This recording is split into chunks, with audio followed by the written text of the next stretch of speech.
The courtroom smelled of paper and disinfectant. Too clean, too quiet. A place built to strip people of dignity, one clause at a time. My wife stood across from me, sharp in her tailored suit. Her voice sliced through the hush.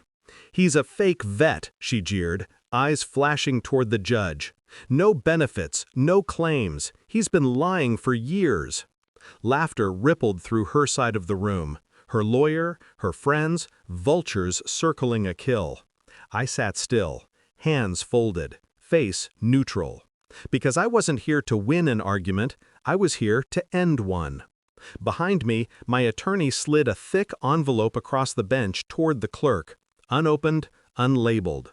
The judge caught sight of it and paused mid-sentence, brows furrowing, color draining. "Officers," the judge said, voice suddenly tight, "seal this court immediately." The room shifted. Gasps, whispers, doors locking with a heavy, final click. My wife's smirk faltered. And in that instant, I felt the storm inside me settle into something colder, sharper. This was no longer a divorce hearing. This was an execution. Months earlier, I'd noticed the change. Her eyes lingered on the male more than on me. Her tone carried a practiced pity, a sweetness designed to disarm. She'd started asking subtle questions about my service record, about discharge papers, about benefits. I gave her nothing, not a word, not a single page. At first, I thought it was curiosity. Then I saw the pattern. Every conversation tilted toward money. Her late-night phone calls ended abruptly when I entered the room.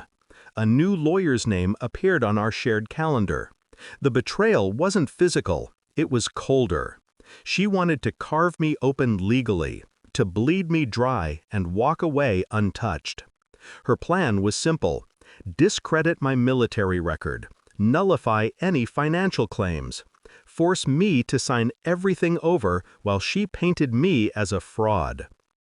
It might have worked if I hadn't spent my life studying the quiet language of traps. I began with silence. Silence invites arrogance. While she rehearsed her attacks, I built my defense in the shadows. I met with Veterans Affairs, retrieved sealed commendations, filed property transfers she didn't know existed. Every night I reviewed bank statements and case law until the numbers blurred. I memorized dates, collected signatures, stored everything where she'd never think to look, behind framed medals she once mocked. Her lawyer served motion after motion, each one bolder than the last, each one assuming I was unprepared. I smiled through every meeting, nodded through every insult, because the louder they spoke, the deeper they sank. My attorney, a quiet man with eyes like sharpened glass, needed only 3 words from me: wait for signal. The signal would come in court, not a day earlier. When the judge slit open the envelope, the room froze. Inside lay certified records, not just proof of service, but evidence of a property trust I'd established before the marriage.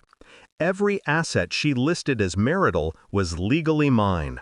The house, the land, even the pension she mocked as non-existent. Her lawyer blinked hard, reading and rereading the documents as if repetition might rewrite them. This can't be accurate," he stammered. The judge's reply was a quiet death knell. "It's not only accurate, it's binding." My wife's face drained of color.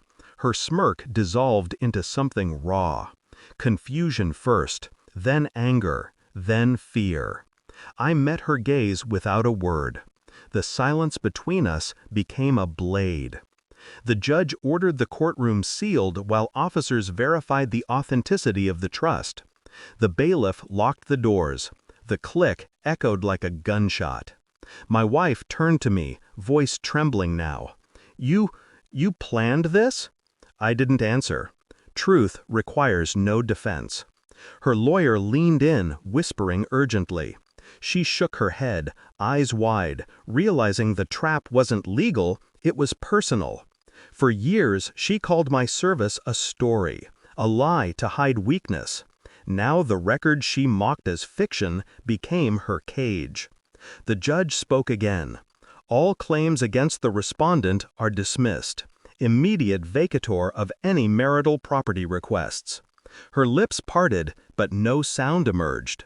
The predator had become the prey, and she didn't know how to breathe in this new air. I rose slowly, gathering my papers, each movement deliberate, each second a quiet declaration. You will not touch me. Not my name, not my life. The courtroom emptied under the weight of sealed silence.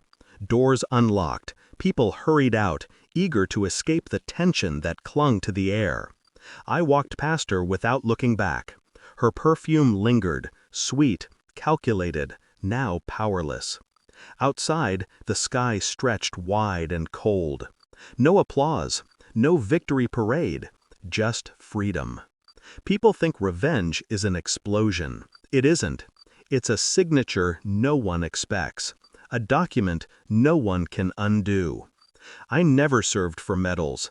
I served to learn patience, how to wait, how to strike when silence cuts deepest. Today, silence won, and I walked away owning everything she tried to steal, including the part of myself she thought she'd broken.